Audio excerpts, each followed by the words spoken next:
Hello hi నమస్తే welcome back to our channel Ganga Manu natural life style. నేనైతే బాగున్నాను, మీ అందరూ బాగుండాలని మనస్ఫూర్తిగా కోరుకుంటూ ఈరోజుటి వీడియో అయితే షేర్ చేద్దాం అనుకుంటున్నాను. ఈరోజు మా ఇంట్లో అయితే బ్రేక్ఫాస్ట్ వచ్చేసి ఆకుకూర చపాతీ. ఆకుకూర మామూలుగా అయితే మనం నార్మల్ చపాతీ ఏదైనా కర్రీ చేసుకొని తింటాం కదా, దాంట్లోకి కొంచెం ఆకుకూర అనేది మిక్స్ చేసాము అంటే దాంట్లో ఉండే ప్రోటీన్స్ విటమిన్స్ కూడా మనము అందుకోగలము.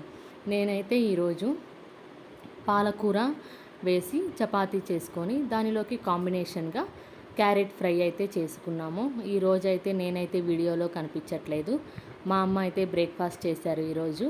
సో మా అమ్మ చేస్తుంది ఈరోజు టిఫిన్ అనేది. సో ఫస్ట్ ఆకుకూర తీసుకొని ఒక బాండీలోకి కొంచెం ఆయిల్ వేసుకొని 1 టేబుల్ స్పూన్ ఆయిల్ వేసుకొని కొంచెం ఆకుకూర వాడ్చుకోవాలి అనమాట. వాడ్చుకున్నాక మిక్సీ జార్ తీసుకొని దాన్ని గ్రైండ్ చేసుకోవాలి పేస్ట్గా చేసుకొని దానిని వచ్చేసి మేమైతే ఆశీర్వాద్ మల్టీగ్రెయిన్ వాడతాము, గోధుమ పిండి. అది ఎవరిష్టం వాళ్ళది, ఏదైనా తీసుకోవచ్చు. ఆ గోధుమ పిండిలోకి ఇప్పుడు మనం పేస్ట్గా చేసుకున్నాము కదా, అదైతే కలుపుకోవాలి. రుచికి తగ్గట్టుగా సాల్ట్ వేసుకొని మనం చేసుకున్న పేస్ట్ దాంట్లోకి మిక్స్ చేసుకొని చపాతీ పిండి ఎలా అయితే మిక్స్ చేసుకుంటామో అలా మిక్స్ చేయాలి అన్నమాట. దీనిలోకి కొంతమంది పెరుగు కానీ ఆయిల్ కానీ యాడ్ చేస్తారు, మేమైతే ఏమీ యాడ్ చేయము. కానీ చపాతీ అనేది చాలా మెత్తగా వచ్చింది. సో అలాగైతే పిండి కలుపుకొని పక్కన పెట్టుకోవాలి. ఒక 10 to 15 మినిట్స్ పక్కన పెట్టుకున్నాము అంటే అది కొంచెం స్మూత్గా తయారవుతుంది. ఇప్పుడు అది పక్కన పెట్టుకున్న పిండిని తీసుకొని మా అమ్మ అయితే చపాతీ ఆ విధంగా రుద్దుతుంది. 4 సైడ్స్ మడిచి అట్లా రుద్దడం వల్ల చపాతీ అనేది పొరలు పొరలుగా వస్తుంది. చూడండి, ఆకుకూర వేసాం కదా, సో చపాతీ అనేది గ్రీన్ కలర్గా వస్తుంది.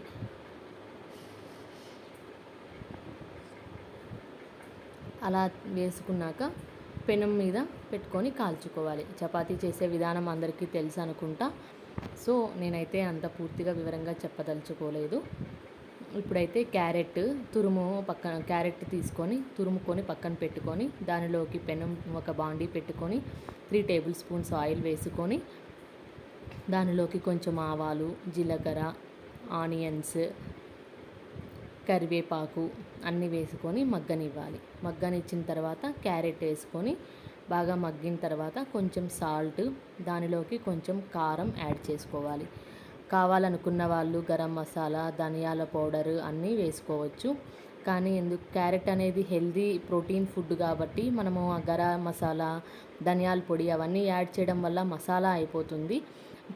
మార్నింగే అది తినడం వల్ల హెల్త్కి అనేది కొంచెం మంచిది కాదు కాబట్టి, సో మేము ఓన్లీ ఉప్పు కారం అయితేనే యాడ్ చేస్తాము. యాడ్ చేసుకొని అలాగా మిక్స్ చేసుకొని సిమ్లో పెట్టుకోవాలి. సిమ్లో పెట్టుకొని మిక్స్ చేసుకోవాలి. ఇప్పుడు అయితే చపాతీ అనేది రెడీ అయిపోయింది.